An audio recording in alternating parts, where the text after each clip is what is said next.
A wild horse knelt among the ashes. A frozen heart faced its final choice. On the freezing porch, as the world turned away. One heartbeat. One breath. One shattered gaze that refused to surrender. And when a trembling hand touched the cracked, battered skin, it wasn't life, it wasn't death. It was a soul demanding to be saved. In a moment shorter than a single heartbeat, the one left standing had to answer. Do you still believe in miracles, or will you set fire to the last remnants of your compassion? No one is coming. No laws will protect you. Only instinct and a blood-sworn promise remain. Step into a journey where only those who dare to love beyond the edge will survive to tell the story. Nevada. A morning draped in silver mist. The early winter chill swept across the barren hills, gnawing at every rotting plank of the old farmhouse, a place time itself had forsaken.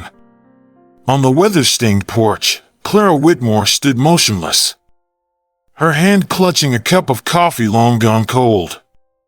Her gaze pierced through the thick veil of fog, as if searching for something or someone she had lost to the past. Clara Whitmore had once held an entire world in her hands. A sun-drenched ranch, a companion who had never betrayed her, and a wild Mustang named Bravewind, who had been by her side for more than 3 decades, stitched into the very fabric of her soul. But when Bravewind collapsed from illness in her arms, Clara collapsed too, in a way no one could see. She bolted every door, the door to her home, the door to her heart, the door to hope itself. The world beyond her fences kept spinning, but inside this withered ranch, time simply stopped. At 71, Clara no longer waited for visitors. She no longer believed in miracles. She lived quietly, like a candle burning down to its last flicker.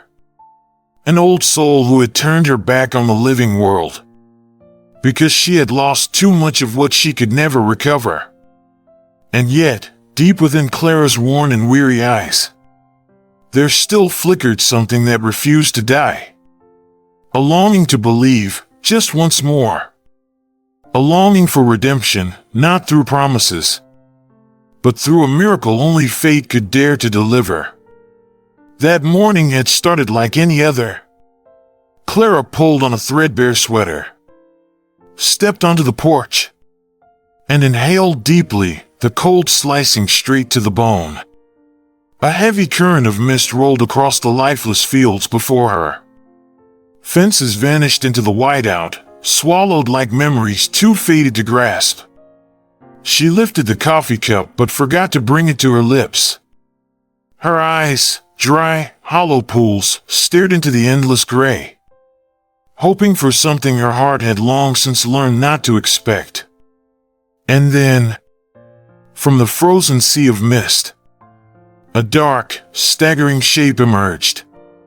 At first, Clara thought her mind was playing tricks. A stray deer?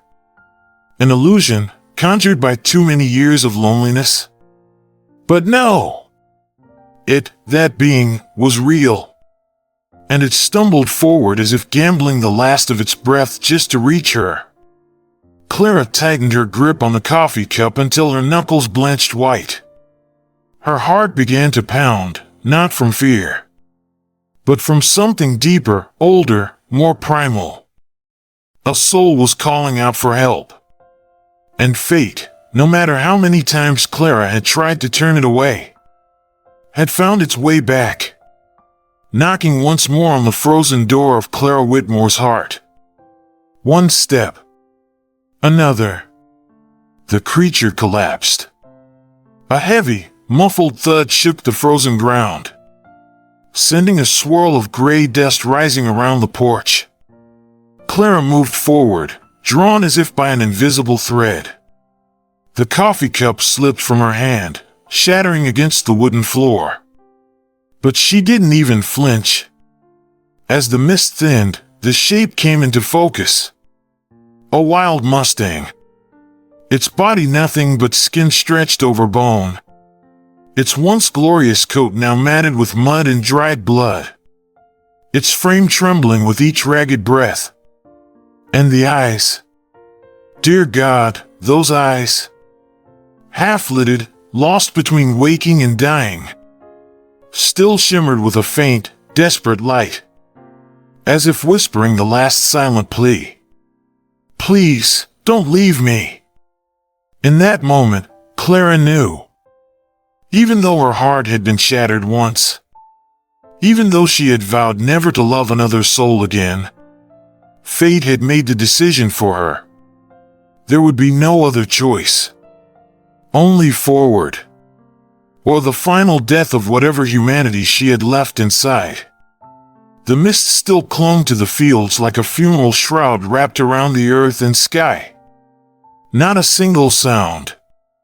Only the pounding of Clara's heart roared in her ears.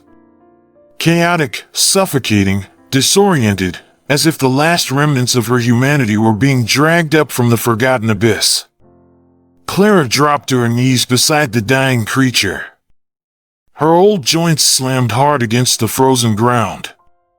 But the jolt of pain did not slow her down for even half a second. Her trembling hand reached out and touched the horse's flesh. A cracked, burning skin, searing hot like sun-scorched desert stone. The body was no longer whole. Every tendon, every bone, every shivering muscle fiber seemed to be crying out in silent agony.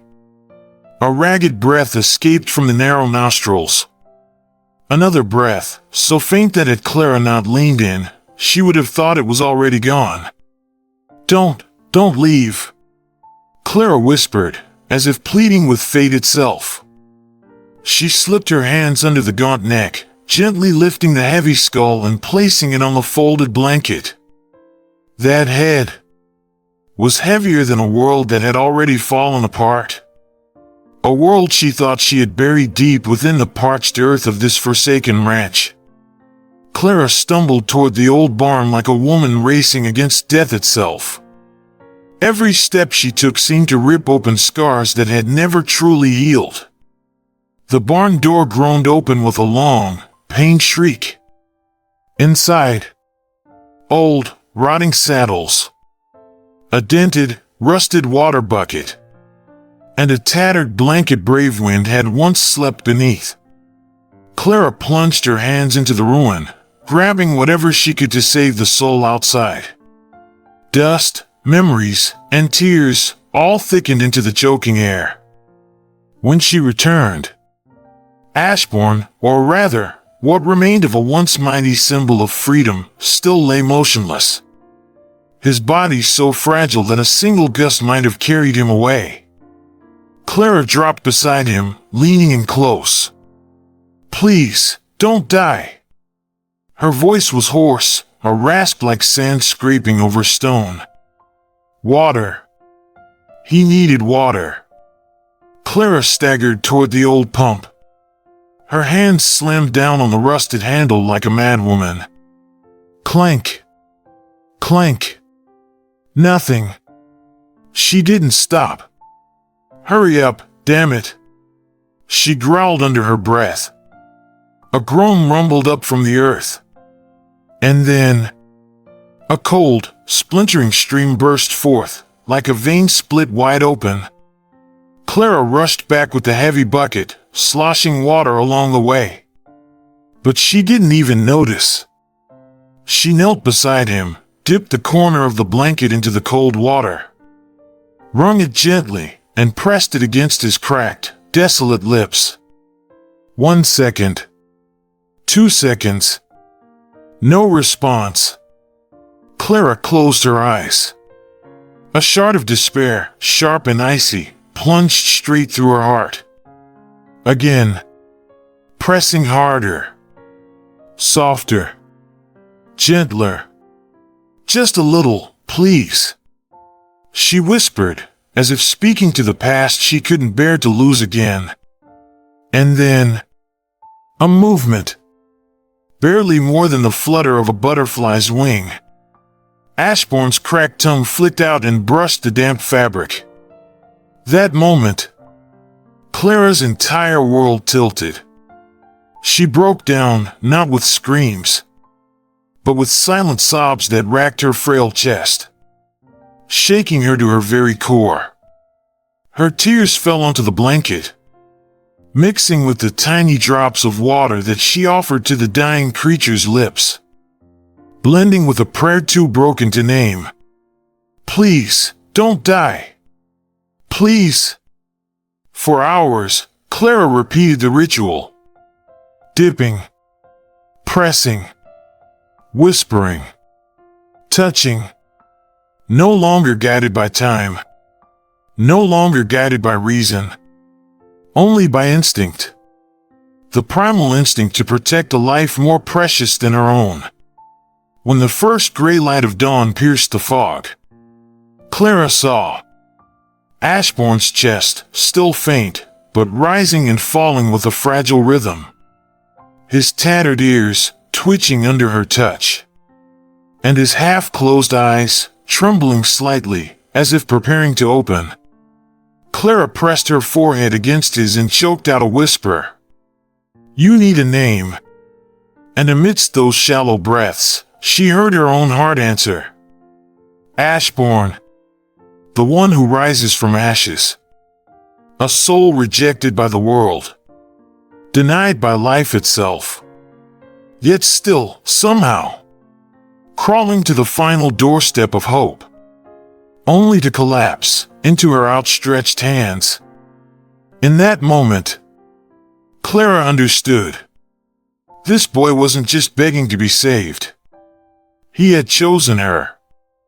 And she could not, would not, turn away ever again. The ashen dawn crawled slowly across the fields of Nevada.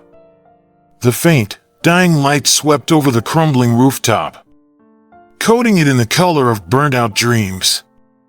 Clara sat slumped on the weather-beaten steps, her head resting against her knees.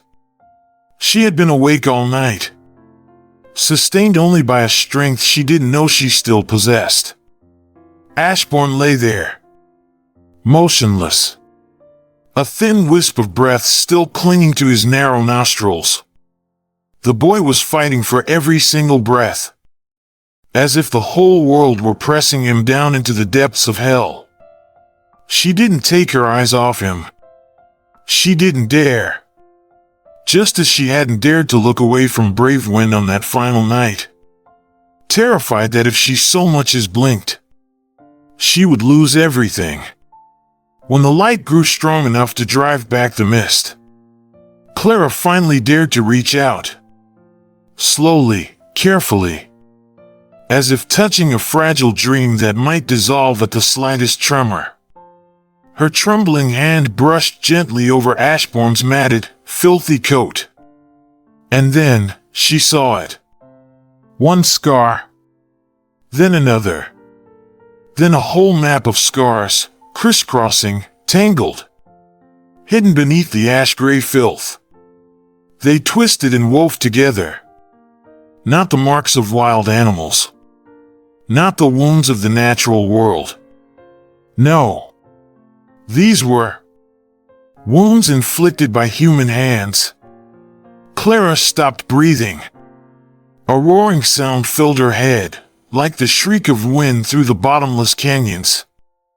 Memories of Bravewind, of loss, of nights hardened into stone, smashed loose inside her, rising like a flood she could not hold back. She lifted the edge of the blanket covering Ashbourne, revealing his frail, emaciated frame. Scarred, battered, stripped down to little more than skin and bone. Every scar was a living testament. A silent indictment. A scream without sound, crying out, "I was betrayed by the very hands that once swore to protect me." Clara shuddered. She turned away, clutching at the frayed hem of her sweater, fighting the nausea clawing up her throat. This boy had not simply been abandoned. He had been crushed, piece by piece, by monsters wearing human faces. A long scar traced his shoulder blade. A deep hollow gouged into his hip. Old lash marks split across skin so thin it looked ready to tear. They spoke a brutal, undeniable truth. Ashbourne had fought, had resisted, and when he could resist no more, he had endured, endured until he found her. Clara broke down, dry sobs tearing through her throat, harsh and broken, not out of pity, but because she realized she was touching a soul that had already died once in silence. She leaned in, her forehead almost brushing the map of scars. "I'm sorry," she whispered, her voice cracked and raw. A confession torn from the deepest, most broken parts of her. "I'm sorry for what this world has become." Ashbourne flinched slightly under her touch. But gradually, almost imperceptibly, he relaxed. A shallow, threadbare breath escaped from his chest, as thin and fragile as a spider's silk in winter wind. In that moment, Clara understood. If she only healed his body, she would lose him forever. Ashbourne needed more. He needed trust. He needed to know. This time, no one would turn away. She fetched Bravewind's old brush, a relic she had once sworn never to touch again. Her hand trembled as she ran the first strokes down Ashbourne's spine. Not from fear that he would shy away, but from fear of herself. Fear that her hands might have forgotten how to be gentle, how to be patient enough to love again. At first, Ashbourne stiffened. His battered body twitched under the touch. Clara paused. No rushing. No forcing. She whispered, "No one's going to hurt you anymore." No one. And by some quiet miracle, Ashbourne surrendered. Not completely, but enough. Enough to allow Clara to stay. In that suspended breath of time, as the brush slid gently over each scar, as layers of dirt, sweat, and old nightmares were slowly washed away, Clara felt as if she were stripping away invisible chains wrapped around the boy's soul. Between the long, steady strokes, between the tears falling silently into his dull, dusty coat, Clara whispered, more to herself than to him, "We found each other, didn't we? Across all the losses, across all the betrayals, we still found each other." The wind whipped violently across the barren fields, hurling red dust and ashes high into the sky.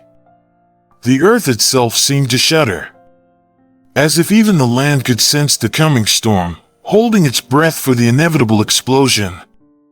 Clara sat on the worn steps. An old blanket was wrapped around Ashbourne's trembling body, shielding him from the cold mist. A horse, one who had seemingly given up on the world. And yet, his eyes remained open, but only to look at her. Suddenly, the sharp crackle of an engine shattered the fragile peace. A dusty gray pickup tore through the brittle weeds, its tires grinding silence into the dirt. Ashbourne recoiled, not just from the sound, but from memory.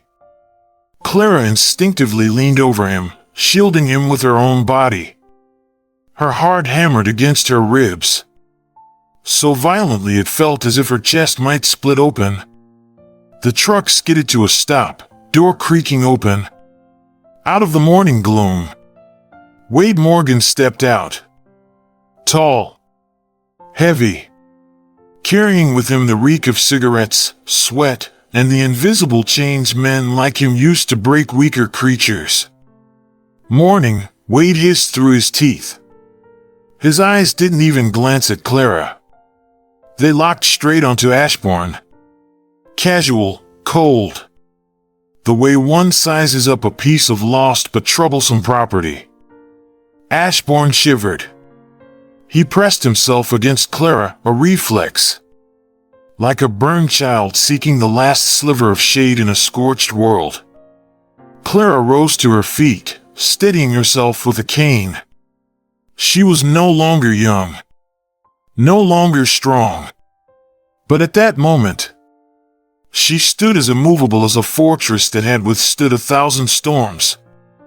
"That horse," Wade said, his voice dry and sharp as desert wind, "is mine."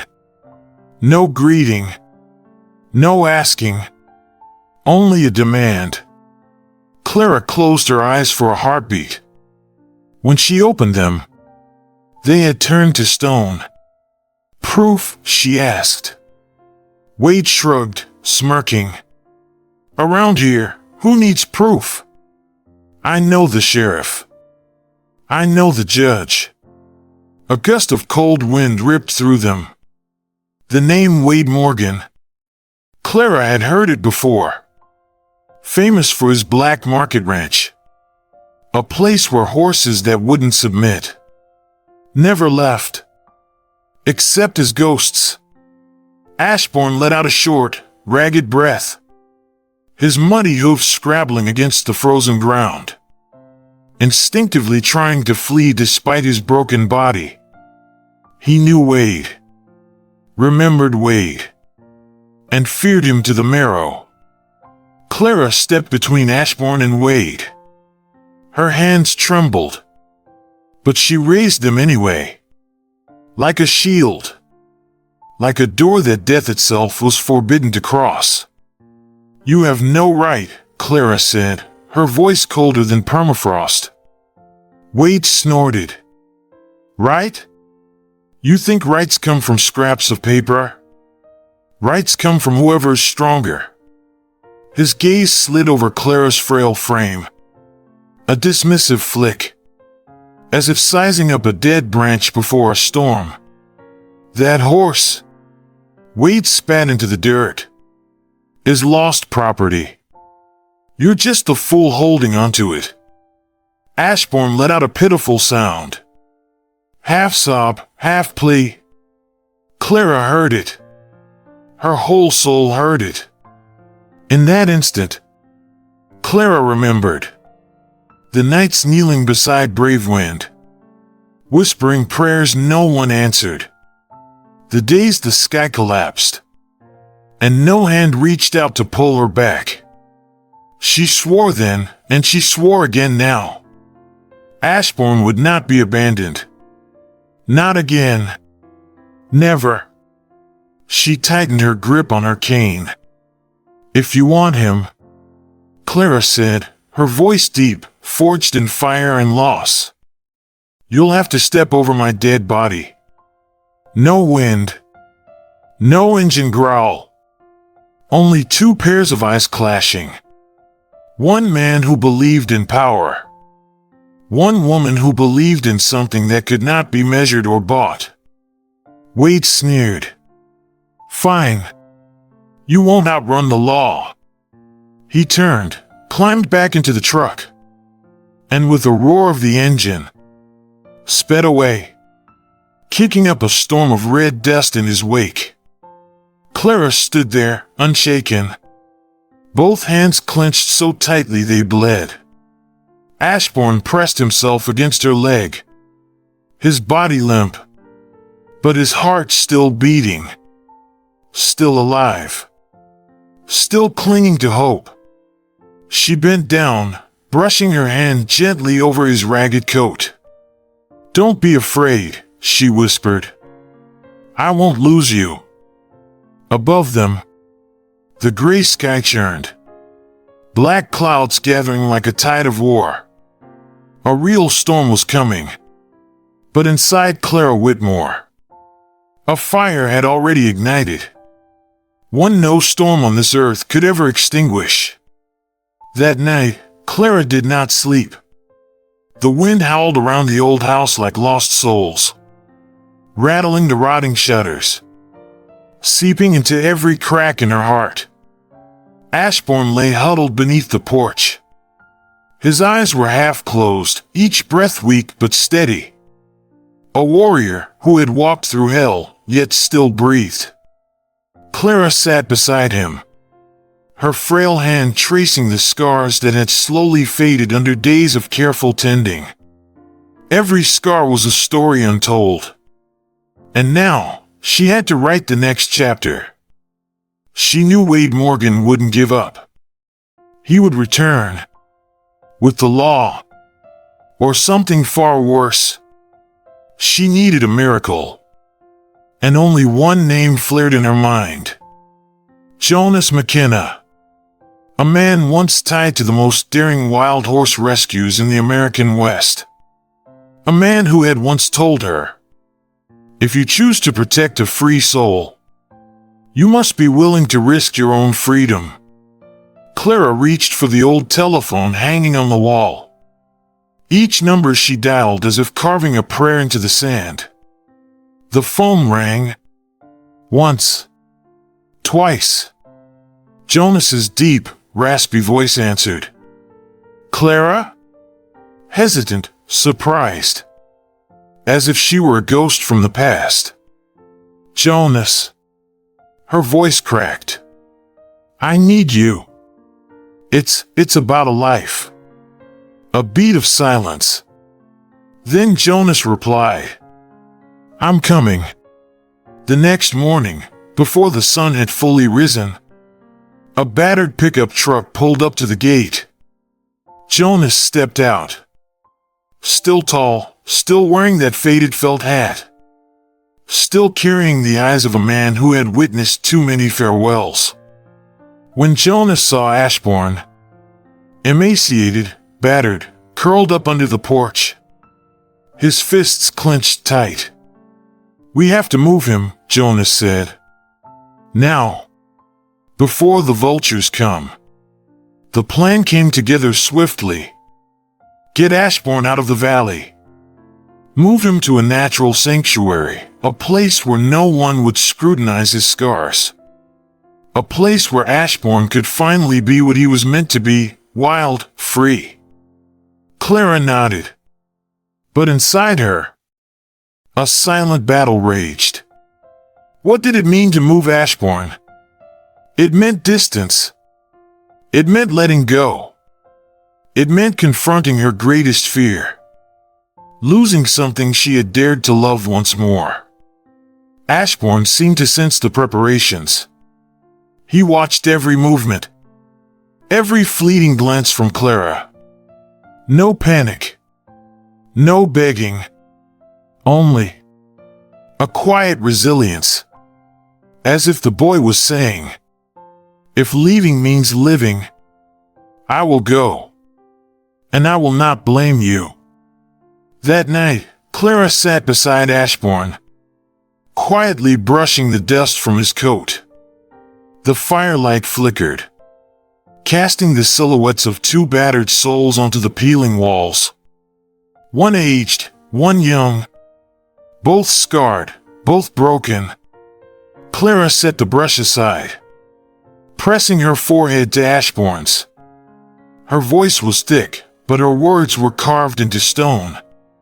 If you love a free soul, sometimes it means setting them free, not keeping them for yourself. Ashbourne let out a long, low breath. A breath, not of exhaustion, but of silent understanding. Clara gathered Ashbourne's head into her trembling arms. No tears. No words. Only warmth. Only the rhythm of two hearts beating. Only one silent promise. I will let you go. But I will love you forever. When dawn broke, they prepared to leave. Ashbourne was carefully lifted onto the back of the truck, where a soft blanket had been laid out. Jonas gripped the steering wheel. Clara leaned against the doorframe, never taking her eyes off him. The truck rolled forward. Dust rose like a thin, sorrowful veil in its wake. Ashbourne, weak but conscious, lifted his head for one last look at Clara. In that gaze, there was no anger, no fear, only love, and a promise. I will never forget you. Clara stood unmoving, until the red dust swallowed the truck whole, until all sounds faded into the moaning wind, leaving only a sagging porch and a lone figure behind. High above, a hawk soared across the sky, ripping through the clouds like a tattered sail. A soul had been set free, and a heart, though torn, had kept its final promise. That night, Nevada was draped in a suffocating black shroud, the feeble moonlight drifting like torn silver scraps across a sea of mist. Clara sat pressed close beside Ashbourne in the bed of the truck. The boy lay still, his weary eyes half open, not sleeping, not complaining, just staring into the darkness retreating behind them. Jonas gripped the steering wheel tightly. The truck's headlights were dimmed, their light bleeding out like blood from an open wound. They couldn't let Wade find them. Couldn't let anyone realize that tonight they were smuggling away a life that was never meant to survive.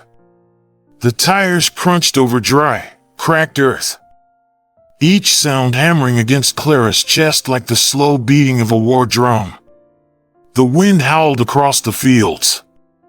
Ash and dust whirled in choking spirals, blotting out the last fading stars. And then, in the distance, headlights flared. Jonas cursed under his breath. He killed the lights and swerved sharply onto a narrow, forgotten trail cutting through the rocks. The truck lurched and bucked violently. Ashbourne jolted awake, panic exploding through his frail body, his hooves scraping frantically against the metal bed. Clara threw herself over him, her trembling hands pressing firmly against his bony shoulder. "Shoo! Easy, sweetheart," she whispered, her breath thick with dust and fear. Ashbourne thrashed, terrified. A flash of lightning tore the sky, followed by a crack of thunder like the world splitting open. The sandstorm hit. Grains of sand hammered the windshield like tiny bullets. The wind shrieked around them, howling like a chorus of lost souls. Ashbourne completely lost control. He reared, flailing against the sides of the truck, his body ragged, desperate. Clara lunged forward, wrapping her arms around his neck, burying her face into the dirt-streaked tangle of his mane. "No one's going to hurt you anymore. No one." Ashbourne trembled violently. But then, beneath her sheltering arms, amid the howling storm that tried to rip the world apart, he slowly stilled. Jonas shouted over the roar, "Hold on! We're almost through." Clara didn't answer. She just clung to Ashbourne tighter, as if letting go would mean losing him to the storm forever. They barreled through the blinding sand, the wheels slipping over slick stones and shifting dirt. The world collapsed into nothing but wind, heartbeats, and broken breaths. When the storm finally passed, they had crossed out of Wade's territory. Far ahead, nestled between lonely cliffs, the sanctuary appeared. Silent, humble, like a whispered promise. Ashbourne was gently lifted down, laid inside a makeshift shelter lined with dry grass. Jonas covered him with the last warm blanket. Clara settled down beside him, and for the rest of the night, she did not close her eyes. She whispered old stories to him, Stories of brave wind, of sunsets blazing over endless plains, of songs sung by the wind through the summer grass. Ashbourne listened quietly. His eyes remained half closed. His breathing was slow, but steady. At dawn, Clara awoke, still clutching the empty blanket. Ashbourne was gone. Jonas found Clara collapsed at the barn door, his voice rough over the crackling phone line. No sign of him. No blood. No tracks dragging away. It's like he was never here. Clara said nothing. She didn't cry. She didn't scream. She stood up, brushed the dust from her worn coat. "It's all right," she whispered. "You know where you're going." She lifted her gaze toward the horizon, where the sky burned crimson under the rising sun. A free soul needs no reins, no fences, no one to hold it down. Ashbourne had left, to become who he was meant to be. And deep in the cracked heart of Clara Whitmore, a small, stubborn seed of faith, tough as desert grass, took root and grew. If you love freedom more than fear, then so do I. Fly, Ashbourne. Fly. Nevada. A morning shrouded in a veil of gossamer mist. Clara Whitmore sat on the front porch, her faded wool sweater clinging to her slender frame, both hands cupping a long cold cup of tea. The wind swept across the prairie, stirring silver-gray waves through the withered grasses. Months had passed since the night Ashbourne disappeared. No one had found him. No tracks. No explanation. Only an emptiness, deep as an ancient well, silent as a fallen star. Clara carried on, quietly, without lament. She tended the barren garden, mended the sagging doors, stitched together what was left of her life, using the very fragments that had once shattered her heart. By day, she spoke to brave wind, to Ashbourne, to the wind itself.